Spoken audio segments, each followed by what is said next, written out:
Hello, storytellers. Storytelling Ron. So this is just incredibly depressing news. The only hope I have is that this is about Jesus coming sooner, soon. But Israel's under attack, and this is something that I think eschatology, Revelations, apocalypse time. This is sort of like I think part of that, right? I mean, I've studied it. I've heard the sermons and lectures on it, but I never, I don't know. In Revelations wise, I never continually grasp what the heck.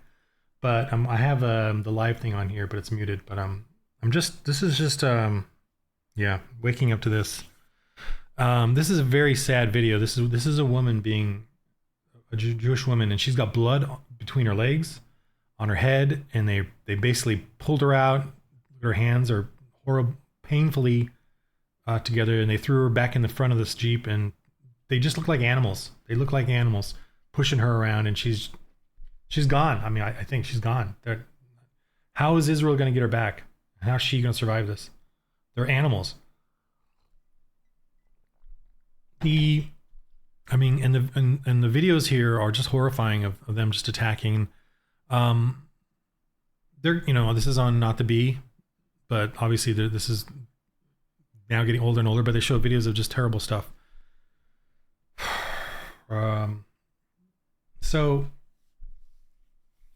And I do blame. No, the word is not blame, but it's not surprising that the rise of Islam or Islamic terror is happening in the last 40, 50 years. There's no crusaders. There are no crusaders left. The Crusades are being continually criticized, mocked, slandered, told that the Crusades were evil. And this is what happens. There's no witch trials anymore. There's no inquisitions anymore. There's no,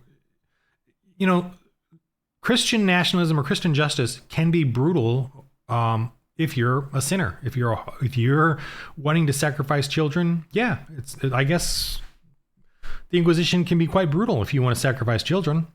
If you want to murder children, I guess the Inquisition does appear to be quite brutal and vicious. The Crusades are quite brutal and vicious if it stops you from murdering people who are not Muslims, murdering people or subjugating them to slavery. I guess the Crusades are pretty brutal then. We Christians are warmongers. And as a Christian, you should, when someone says you're a warmonger or into war, you should say yes. Yes, absolutely. Because, and then, the answer to genocide, terror, slavery, and tyranny is not more genocide, slavery, terror, and tyranny, which is what the left believes in. The answer is war. Yes, so we Christians are warmongers because war is the declaration of and rebuking of evil. Now, because we openly state we're going to war, okay? The left doesn't use war. They use genocide. They use ambush. They use slavery. Now, they have to use methods of war to get that win, but only when those of good who declare war against this stuff, fight back.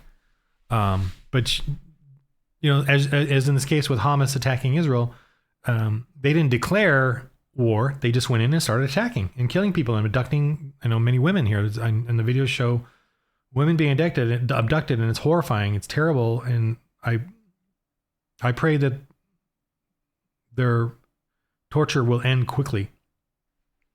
Their rape and torture will end quickly. That's what else can I? And that they will go into the arms of Christ. I don't know though. I mean, with all the factors that are going on there. So, but this is what Islam believes in destroying Israel. I mean, right? They believe in killing Jews. They find the Jews will hide behind the rocks, and so go kill them there. Whatever the Quran says. It says it like over 200 times. Whichever version of the Quran, I'm not sure, but that, and also the people of the book, the Christians, they want to subjugate the Christians as well, enslave us. So what is the answer to that? I mean, that's in their religion. Ours is we literally our thing is we can't pick up stones and throw it at people because we're sinners ourselves. I mean, that's what love the enemy. That's what Christianity is. Love the enemy. That's our God, and their God is not God. Their God is Allah, which is not God. It's completely different. Their Allah is you cannot know Allah or whatever. You can't, Whereas our God is personal. We know who he is. Totally different. So it really irks me when people say that. I mean, I guess God is a generic term, but they obviously are implying the Christian God and the Jewish God, but it's not. But yeah, so it's really bad. But again, there's no crusaders. There's no one rebuking and subjugating this terror and genocide and slavery, subjugating in the sense of stopping it, going up against it. All we have here in America and in the West are enablers. Biden, the Democrats, the left, the progressives. They always support Islam. They always criticize the Crusades, which don't even really exist. And yet the terror of Islam, which exists overwhelmingly in all the nations, and the murders that happen constantly in modern times, they support. They poo-poo, but fund, right? The Biden has already unleashed or allowed billions and billions and that we don't even know of. We know of some, but not all, to Iran and to the Islamic terrorists. They've let them get their access to their banks. They've made negotiations with hostage swaps and millions to billions of dollars. And we know that. That's factual. And that's happened to the Crusades too. I read in the Crusade times on the Ottoman Empire, and I'm reading these historical books where, and this is one criticism of the Protestants. And I don't even know if they're whatever, but the Catholics were fighting and defending on the seas and against the slavery and the pirating, the Barbary Coast pirates and all that, which were Muslims. Horrible stuff. And the Crusaders were going up against them in the seas, and when they captured some of their ships, they found they had bought French cannons, like these really good French cannons. All the best artillery and cannons that the Ottoman Empire had came from the French or the Protestants who wanted to hinder the Catholic Church's crusades. So even back then, we had enablers in the West of Islam, and the Crusades had difficult times even then, being sort of handicapped by our own West. The one time when the Crusades was really happening successfully is in the 18th, 19th century under British rule. And I'm going to do a role-playing game called the Royal Navy African Squadron, who basically they sort of began cutting the legs from under the Islamic regimes of slavery and terror. And that started a whole colonial thing, which really handicapped Islamic terror to the point that they were sort of quieted and under submission for 18th, 19th century.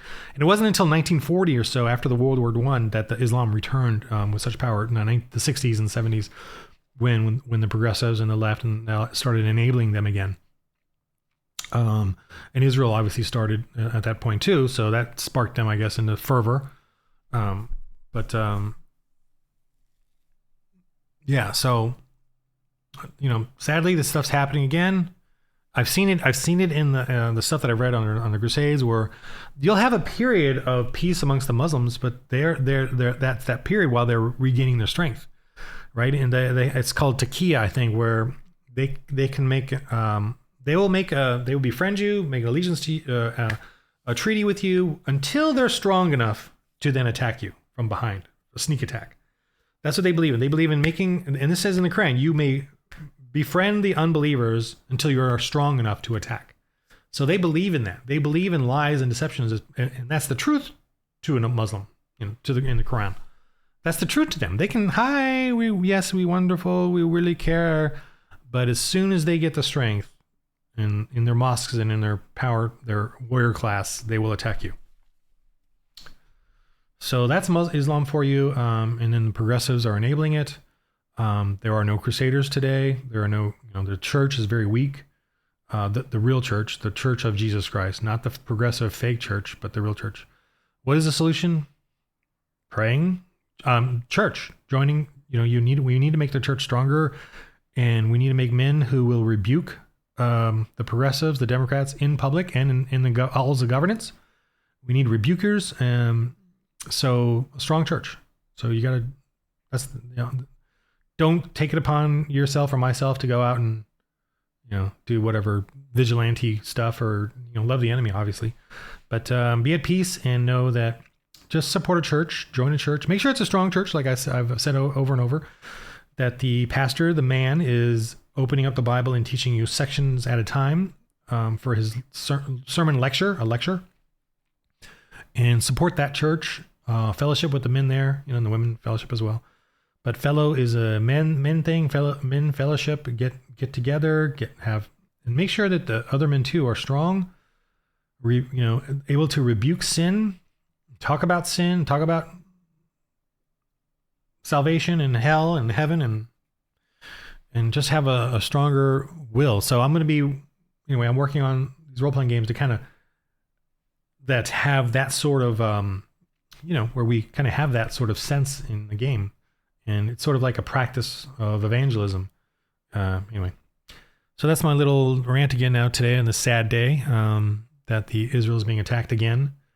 I love Israel, and Romans 11 is my wonderful sad, is the sad Christian letter, I think, to Jews. But the hopeful, it's obviously one of hope and love. One of those days where you just sort of watch some news and it's sort of a dour spirit. But anyway, all right. Well, in the game of life, please roll holy dice.